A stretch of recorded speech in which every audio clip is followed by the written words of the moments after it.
Kethavar stood in front of the large window in his laboratory, looking out at the stars. His blue skin had small scales that caught the light from the ship's panels. His forearms moved quickly as he organized his research tools. The Zephyrian scientist had studied many species before. This new assignment should be simple. The communication screen in his lab made a soft sound. Admiral Vextar appeared on the screen. His face looked serious and cold.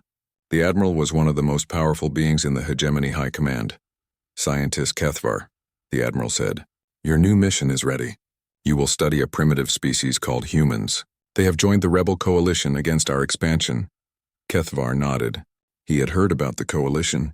Many small species had grouped together to fight the hegemony. They always lost in the end. The hegemony was too strong and too advanced. "These humans are very new to space travel," Admiral Vextar continued.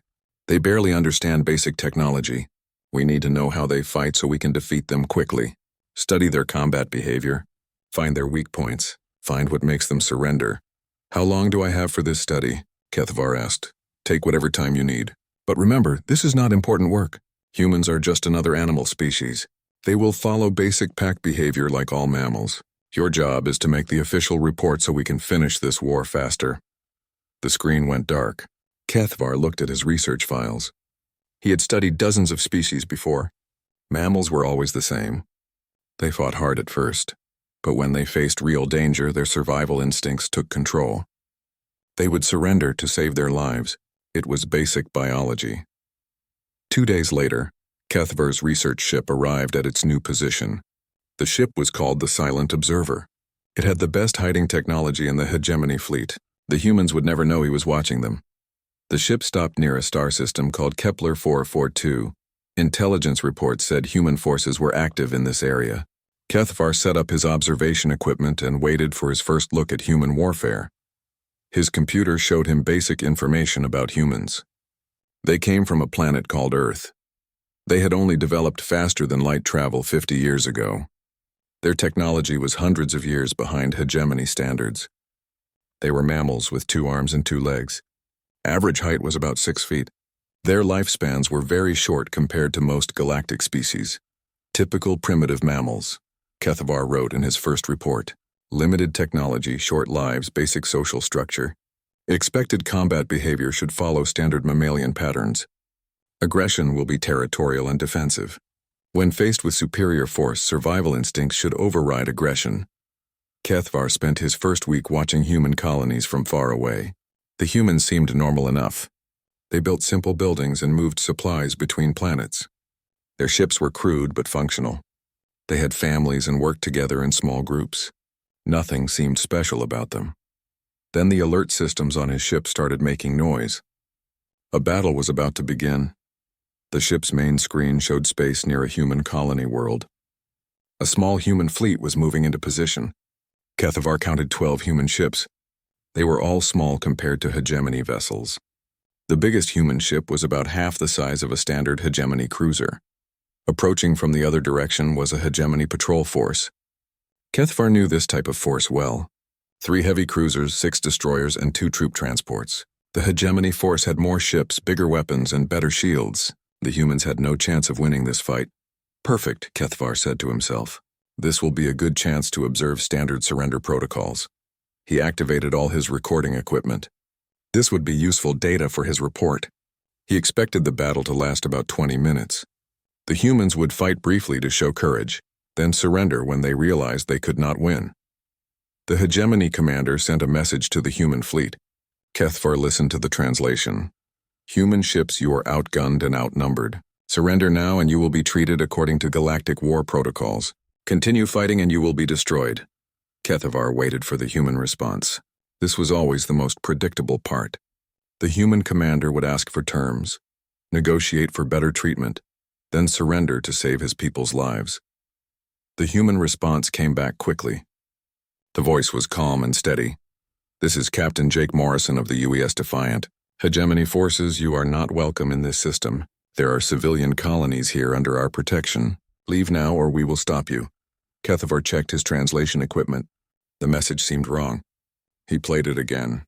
The human commander was actually refusing to surrender. More than that, he was threatening the much larger hegemony force.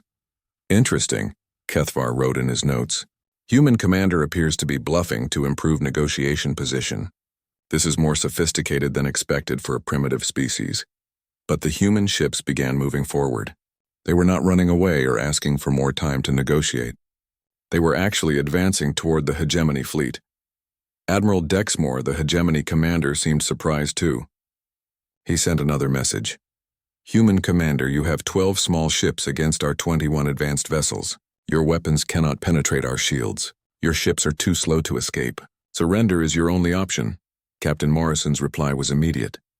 Admiral, you're probably right about our chances. But you made one mistake in your math. You counted our ships, but you didn't count our reasons for fighting. Every ship in this fleet has families on those colonies below. Every person on these ships knows that some things are more important than living through today. The transmission ended.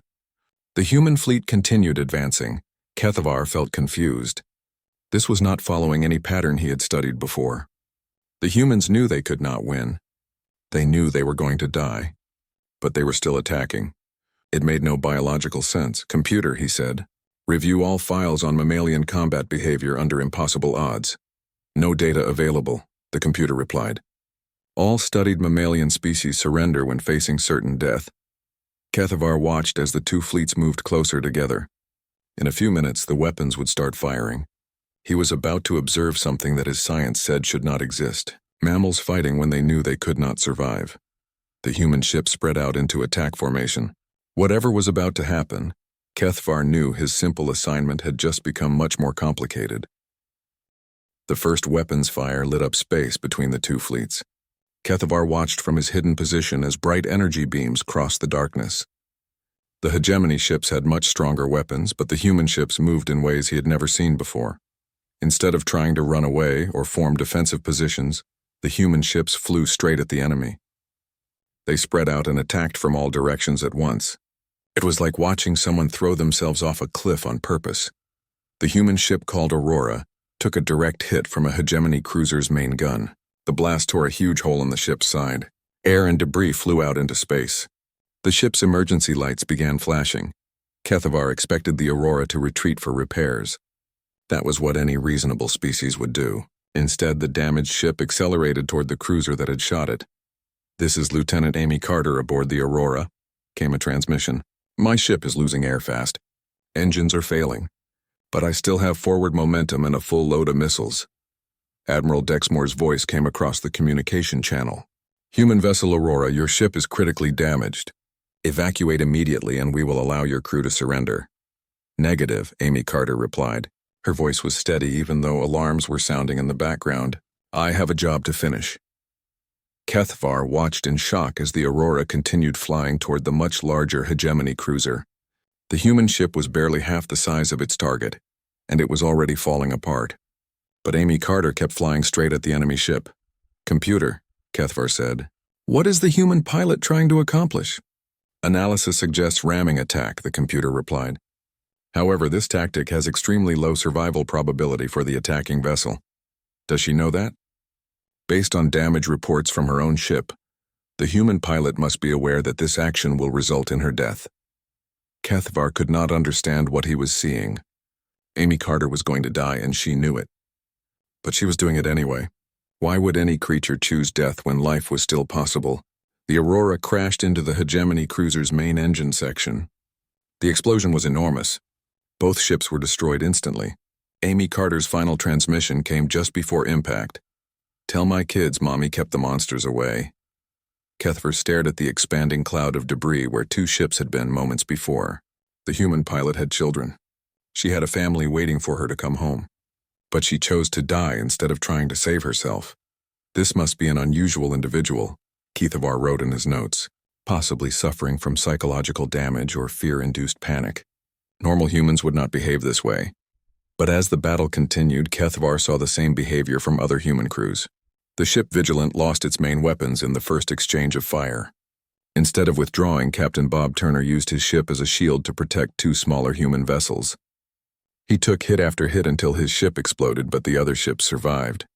The destroyer Phoenix had its engines destroyed early in the fight. The ship could not move or retreat. Commander Kate Williams ordered her crew to abandon ship, but she stayed behind to keep firing the ship's remaining guns. She fought alone for 30 minutes until the ship was finally destroyed. Most disturbing to Kethvar was what happened with the transport ship Mercy. This vessel was not even a combat ship. It was carrying medical supplies to the colonies. When hegemony fighters started attacking the defenseless transport, 3 human combat ships broke formation to protect it. The 3 human ships were destroyed, protecting 1 transport vessel. From a military perspective, it made no sense. The combat ships were much more valuable than a single transport. But the humans threw away their warships to save 1 medical supply vessel. By the time the battle ended, 10 of the 12 human ships were destroyed. Only 2 survived and both were badly damaged. The hegemony force lost 4 ships, including one of their heavy cruisers. Admiral Dexmore sent a message to the surviving human ships. Human forces, you have fought bravely, but your fleet is destroyed. Surrender now and your wounded will receive medical treatment. The reply came from Captain Jake Morrison aboard the Defiant. His ship was leaking air and had lost most of its weapons. Admiral, you're right that our fleet is mostly gone, but look at your mission orders. You were supposed to attack those colonies. Instead, you spent 3 hours fighting us. The colonies have evacuated. 20,000 civilians are safe because my people bought them time. Kethvar checked the tactical display. Morrison was correct. While the battle happened, the human colonies had launched every transport ship they had. The civilians were escaping to other star systems. You sacrificed your entire fleet for a few thousand refugees, Admiral Dexmore replied. We didn't sacrifice anything, Morrison said. We spent our lives on something that mattered. That's not sacrifice. That's investing in the future. The 2 surviving human ships limped away toward hyperspace. The hegemony fleet was too damaged to follow them immediately. Admiral Dexmore had won the battle, but the colonies were empty. The humans had achieved their real goal. Kethvar spent hours reviewing the battle recordings. Every decision the humans made looked wrong from a military standpoint. They chose death over retreat. They protected the weak instead of preserving their strongest forces. They gave up valuable ships to save less important ones, but somehow their strategy had worked. They lost the battle but saved the people they were trying to protect. Computer, search all databases for similar combat behavior in other species. No matches found, the computer replied. No known species exhibits voluntary self-sacrifice in hopeless military situations. That night, Kethvar tried to write his report. But every time he started typing, he stopped. How could he explain what he had seen? How could he tell the High Command that humans were fighting in ways that defied all known science? He decided to observe more battles before making any conclusions. This had to be unusual behavior. No species could survive if all its members threw their lives away so easily. But deep in his mind, a small doubt was growing. What if this was not unusual for humans? What if this was how they always fought? 3 weeks later, Kethvar moved his observation ship to a new location.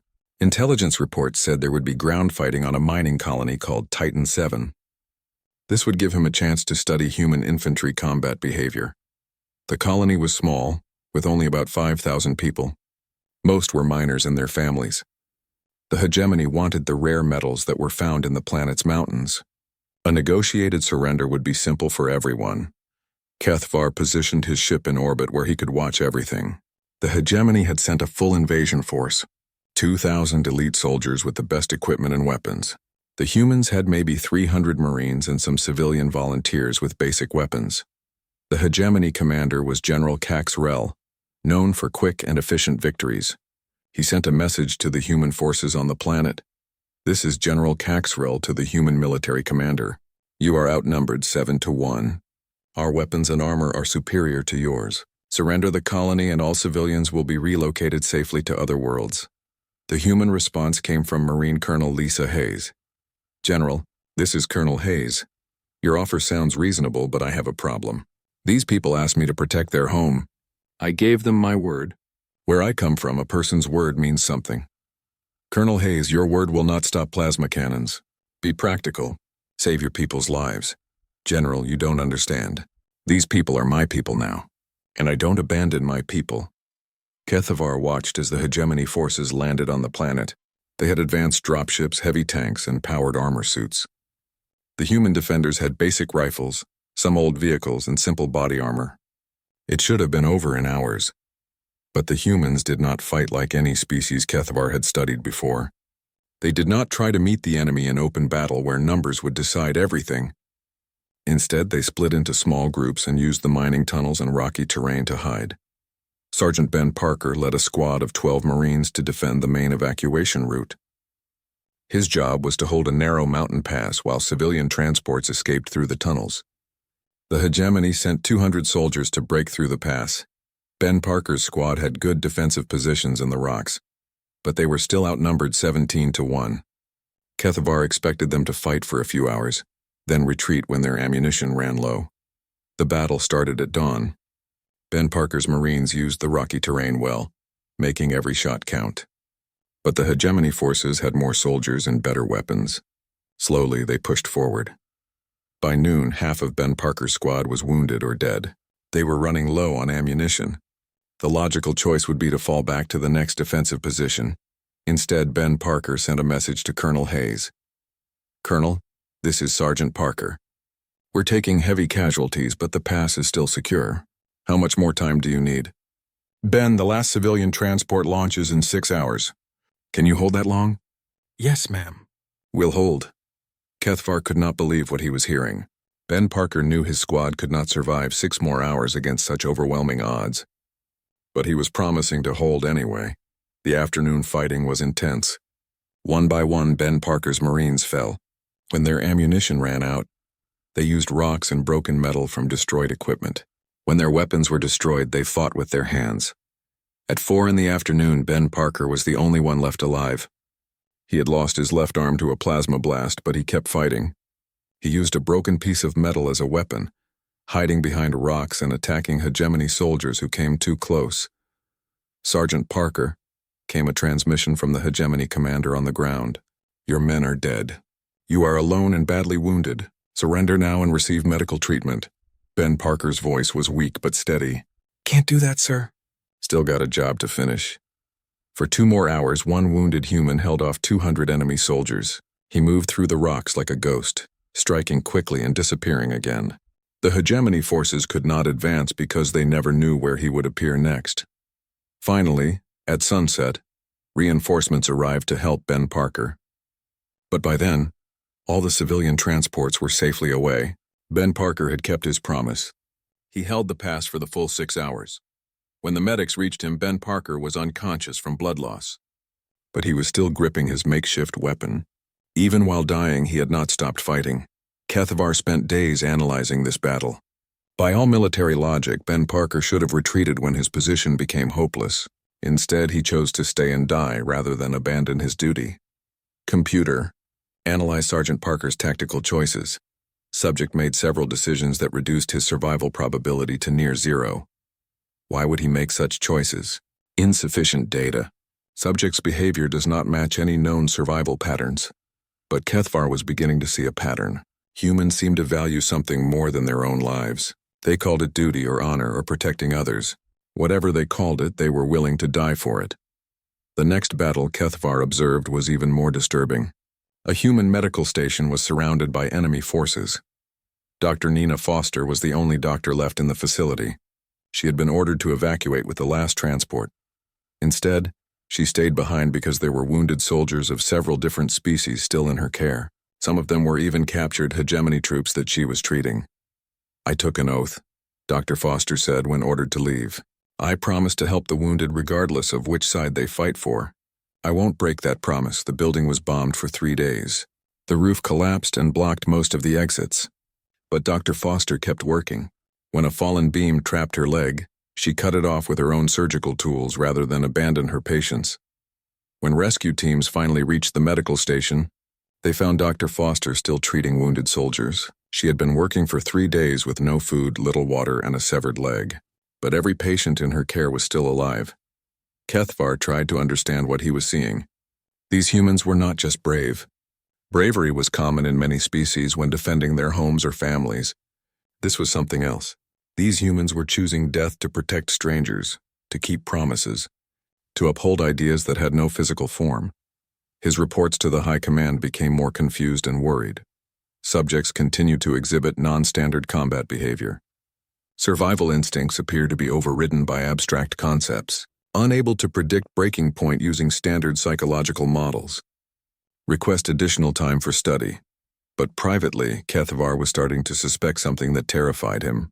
What if humans did not have a breaking point? What if they would rather die than surrender their principles? Kethvar had been studying humans for 2 months when he received orders to observe the Battle of Ross 128. This would be the largest engagement yet.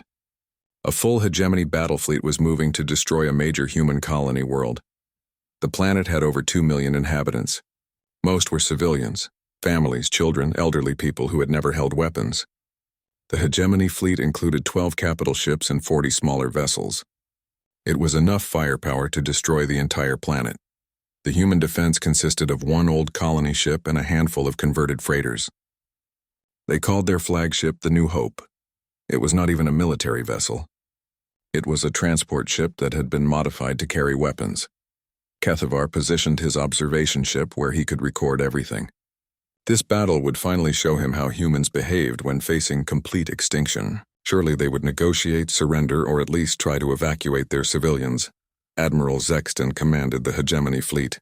He was known for his efficiency and his hatred of prolonged conflicts. He sent a simple message to the humans. Human defenders, you have 1 colony ship against 52 military vessels. You cannot win. You cannot escape. Surrender the planet and its population will be relocated. Refuse and everyone dies. The response came from Captain Tony Walsh aboard the New Hope. His voice was calm, almost conversational. Admiral, that's quite an impressive fleet you have there. I'll be honest with you, we can't fight all those ships, but I want to tell you something about the people on this planet. I am not interested in speeches, Admiral Zexton replied. Give me your answer. This is my answer, Captain Walsh continued. 2 million people live on this world. They're teachers, farmers, engineers, artists, children learning to read. They built something beautiful here. They built families and communities and hope for the future, and you want to destroy all of that for some rocks and metal. Resources are needed for the greater good of the galaxy, the Admiral said. Sentiment will not change reality. You're right about reality, Captain Walsh said.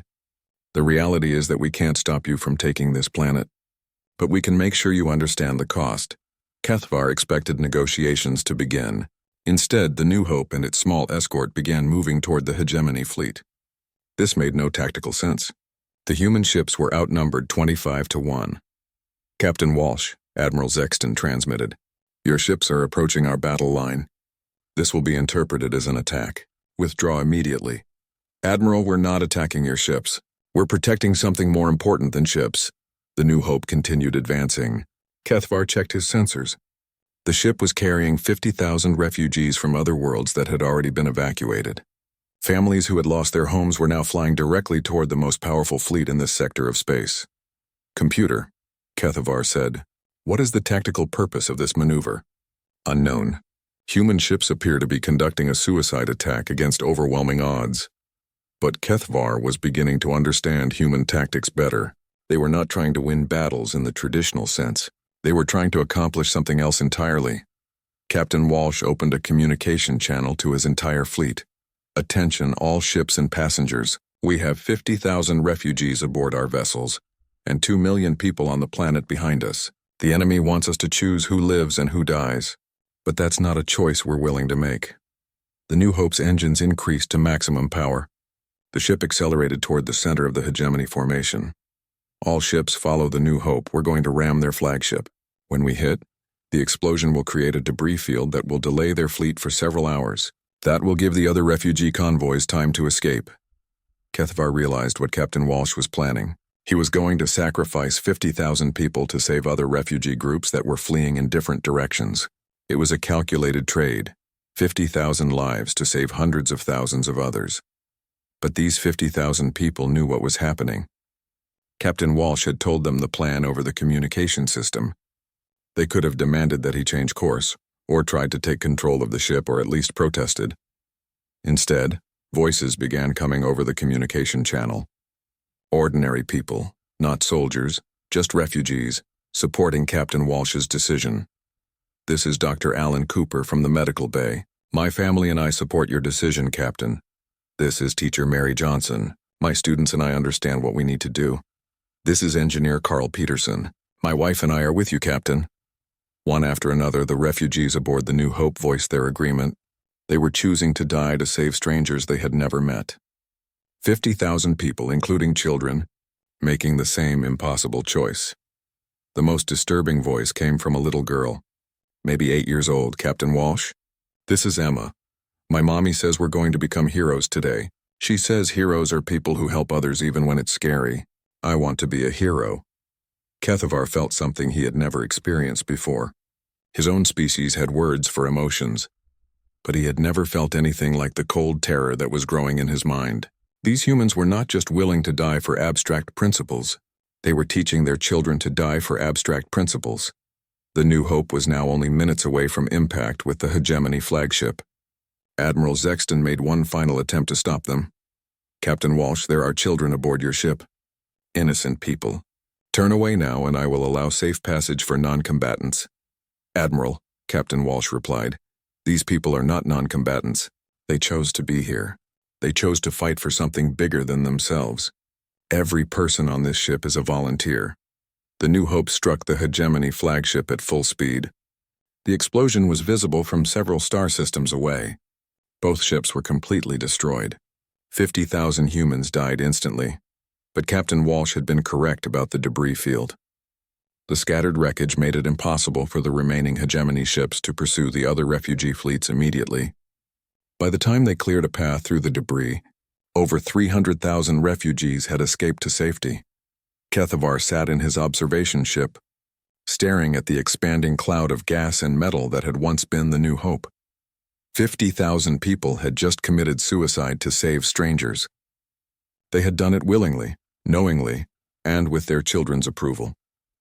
Computer, search all databases for precedent of mass voluntary sacrifice to protect unrelated individuals. No data found.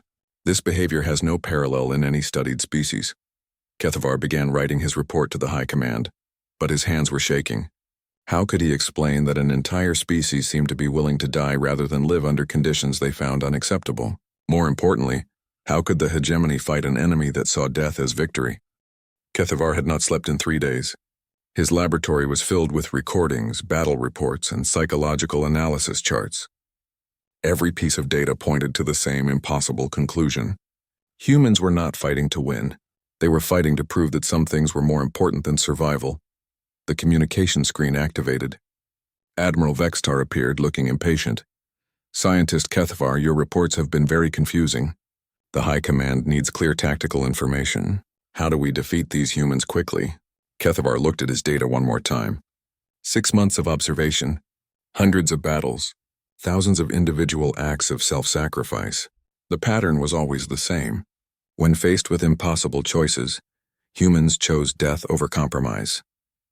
Admiral, Kethavar said slowly, I need to make my final report, but you will not like what I have discovered. Just give me the tactical analysis. What makes humans surrender? That is the problem, Admiral. I do not believe humans surrender. Admiral Vexitar's expression changed from impatience to anger. Every species surrenders when the cost becomes too high. That is basic survival instinct. Humans appear to have disabled their survival instincts, Admiral. They have replaced them with something else.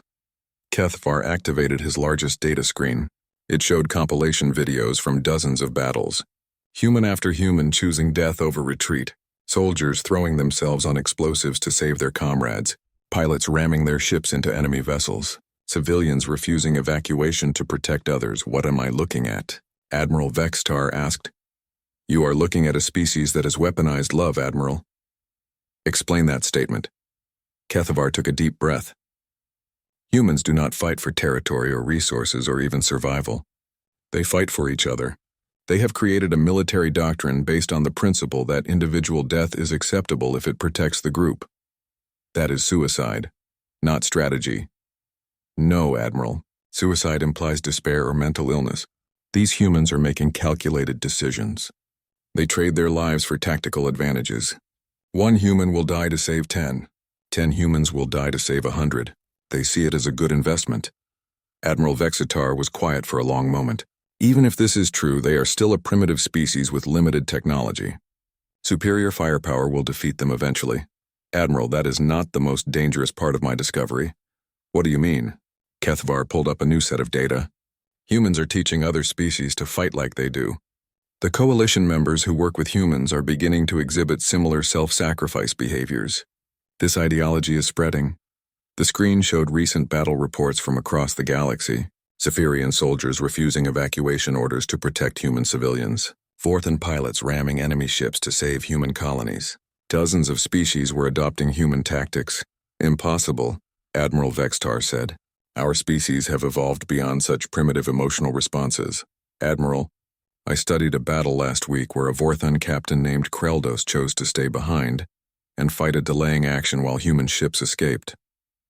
When I interviewed survivors, they said Kreldos told them he had learned about honor from his human friends.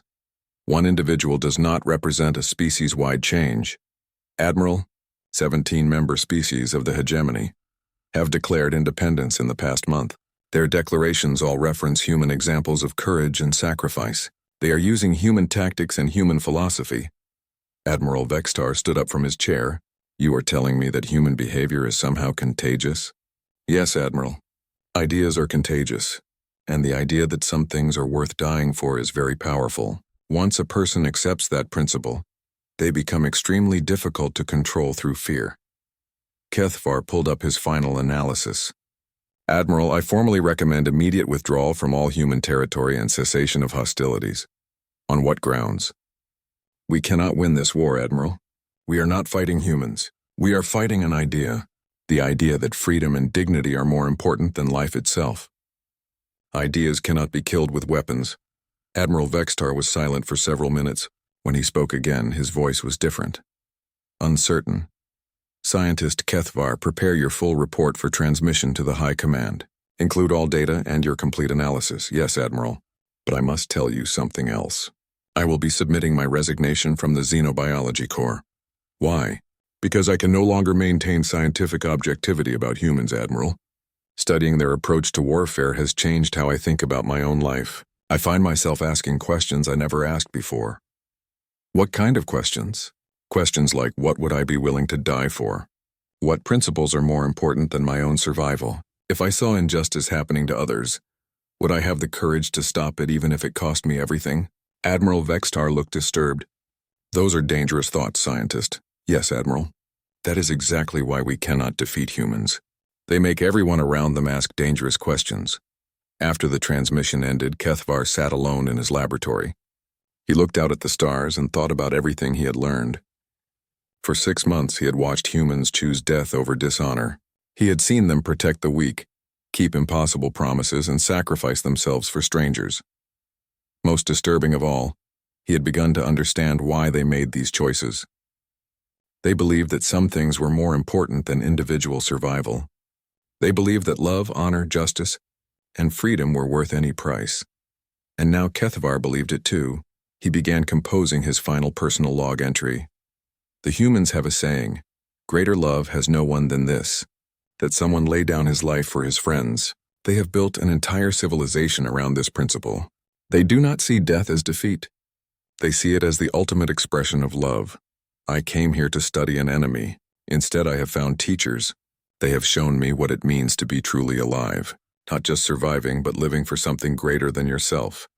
I will be requesting asylum with the Human Coalition. I can no longer serve a government that would destroy what humanity represents. The hegemony rules through fear and force. Humans lead through love and example. The High Command ordered me to find humanity's weakness. I have found it.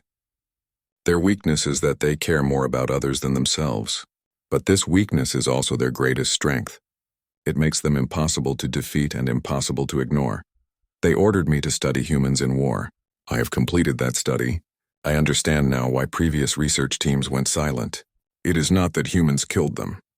It is that understanding humanity changes you. You cannot witness this level of love and sacrifice without being transformed by it. I will never recover from what I have seen, and I do not want to recover. I want to become worthy of the example these humans have shown me. 3 days later, Kethvar's research ship was found drifting near human space. The ship's records showed that he had deactivated the stealth systems and transmitted a request for asylum to the Human Coalition. Inside the ship, investigators found one final message written in multiple languages. To whoever finds this record, I have learned that there are fates worse than death. Living without honor is one of them. Living without love is another. The humans have taught me to choose life, real life, over mere survival. Some things are worth protecting, even at the cost of everything familiar. I go now to find out what kind of person I can become when I am truly free. The message was signed simply, a former enemy who became a friend.